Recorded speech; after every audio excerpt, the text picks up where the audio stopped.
Oplan Baklas kaugnay ng Halalan 2025 isinagawa sa Bicol. Police visibility mas pinaigting pa ng pulis sa Reyon 5. At pulis sa Reyon 5 handang-handa na sa lahat ng uri ng mga aktibidad kaugnay ng Halalan 2025. Mga pangunahing hakbang para sa kaligtasan ng mamamayan mas lalo pang tinututukan. Naritong muli ang transparent service ng ating Game Changer General. Ito ang ika-67 linggo ng Weekline. Noong linggo, ika-23 ng Marso taong kasalukuyan, muling arangkada sa bicycle patrol si Police Brigadier General Dizon kasama ng ating iba pang kasurugkaps patrollers. Binaybay nila ang mga lansangan ng lungsod ng Legazpi at munisipyo ng Daraga sa Albay. Sinundan ito ng pakikiisa ni Police Brigadier General Dizon sa Sagradong Misa sa Santo Niño Chapel sa loob ng Regional Headquarters.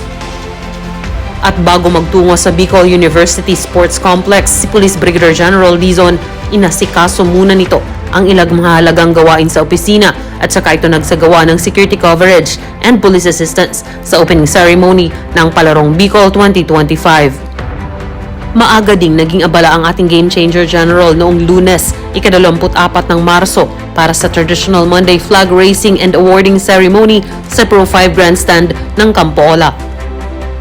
Sinundan ito ng launching of the establishment of Pro 5 Functional Committee on Decorum and Investigation na joint initiative ng NAPOLCOM Regional Office 5 at ng Pro 5. Kasama din sa nasabing launching ang Pro 5 PNP Officers Ladies Club Foundation Incorporated bilang lead convener.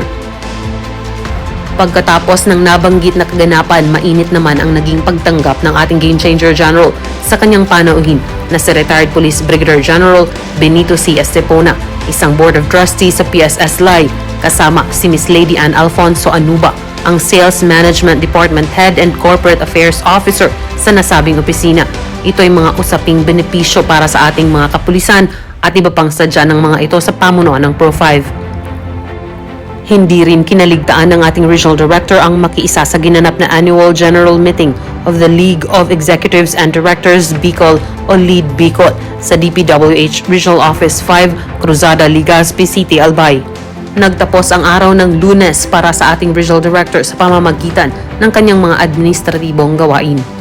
Martes, ika-25 ng Marso, virtually present ang ating Game Changer General sa isinagawang PNP Command Conference na pinangunahan ng ating hepe ng Pambansang Pulisya ng Pilipinas na si Police General Romel Francisco D. Marbil.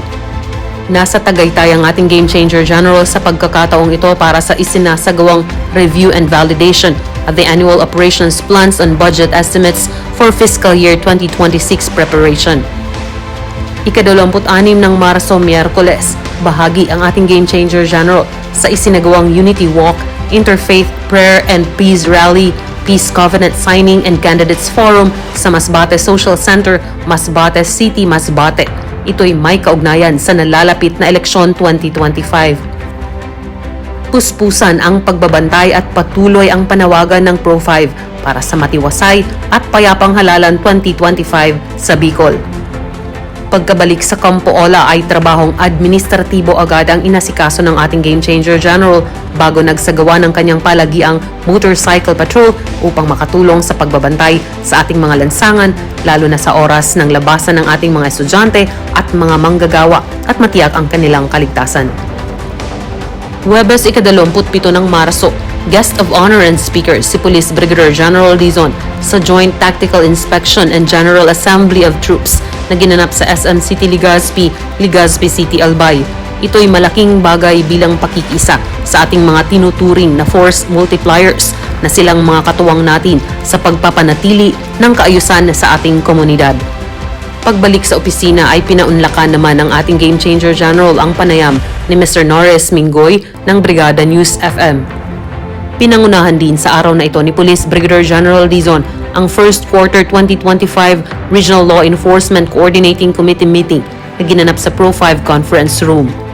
At bago ang isa pang conference, pinaunlakan muna ng ating butihing Regional Director ang courtesy call ng mga faculty members ng Pulangi Community College sa pangunguna ni Ms. Jane S. Faustino, ang Vice President for Administration ng nasabing institusyon. Pagkatapos ay balik din ito sa Pro 5 Conference Room upang pangunahan ang 18th Regional Joint Anti-Bank Robbery and Cybercrime Coordinating Committee meeting. At mahaba man ang naging araw ng ating Regional Director ay hindi pa rin ito kinalimutan ang kanyang motorcycle patrol kasama ng ating mga masisipag na Kasurug Cups motorcycle patrollers. Samantala noong Biyernes, ika-28 ng Marso, personal na nagbigay ng security coverage and police assistance ang ating Game Changer General sa ginanap na synchronized nationwide Grand Opland Baklas ng Commission on Election sa pangunguna ni Attorney Maria Juana S. Valeza, ang Regional Election Director ng COMELEC Regional Office 5. Sinundan ito ng mga administratibong gawain bago nagtungo sa Campo Crame upang makibahagi sa retirement honors ni Police Brigadier General Reynaldo H. Pawid, ang Deputy Director, Directorate for Operations sa PNP Multipurpose Center sa loob ng National Headquarters. At noong Sabado ay ika-29 ng Marso, maagang bicycle patrol muli ang handog na serbisyo ng ating Game Changer General. Sinundan ito ng pagbisita niya sa sugatang pulis sa Bicol Regional Hospital and Medical Center dahil sa pakikipaglaban nito sa kinilalang mga miyembro ng criminal gang. Isang kahang-hangang tapang ang ipinamalas ng pulis na ito sa ngalan ng serbisyo publiko. Nagsagawa din sa araw na ito ng spot inspection and correction si Police Brigadier General Dizon sa COMELEC checkpoint ng Sorsogon City Police Station, kaugnay na rin ng mas pinaigting na seguridad sa buong kapuluan ng Bicol. At pagkatapos ay nagtungo naman ang ating Game Changer General sa Bicol International Airport para sa security coverage and police assistance kay Congressman Elizalde Esco ng Ako Bicol Party List. At pagkatapos ng mga administratibong gawain sa kanyang opisina ay hindi pa rin kinalimutan ang magsagawa ng motorcycle patrol sa Legazpi City at Daraga sa Albay. At sa mga operasyong naisagawa sa buong linggo mula ika-23 hanggang ika-29 ng Marso taong kasalukuyan, umabot sa mahigit 2 milyong pisong halaga ng iligal na droga ang nakumpiska ng mga operatiba ng Pulis sa Rion 5 na nagresulta sa pagkakaaresto ng 30 suspects mula sa 28 ginawang operasyon. Nanguna dito ang Camarines Sur Police Provincial Office, sinundan ng Camarines Norte Police Provincial Office at pumangatlo ang Albay Police Provincial Office. Sa kampanya kontra illegal gambling, inaresto ang 32 suspects mula sa 11 ginawang operasyon. May 37 operasyong naisagawa naman sa kampanya kontra loose firearms kung saan siyam ang inaresto, habang 22 suspects ang huli sa kampanya kontra illegal fishing mula sa 7 ginawang operasyon at pagkakakumpiska ng mahigit 500,000 pisong halaga ng mga kagamitan. Huli naman ang 7 suspects sa kampanya kontra illegal logging na nagresulta sa pagkakakumpiska ng mahigit 40,000 pisong halaga ng mga lumbers at flitches.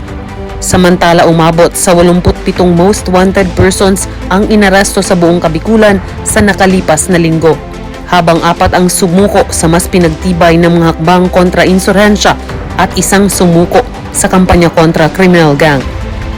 At hanggang sa susunod na transparent service ng ating Game Changer General, dito lamang sa Weekline, basta't kay Police Brigadier General Andre Perez Dizon, serbisyo ay damang-dama, serbisyo ay uunahin ka at ipapatupad ang serbisyong APD, approachable, presentable, and dependable Kasurug Cups.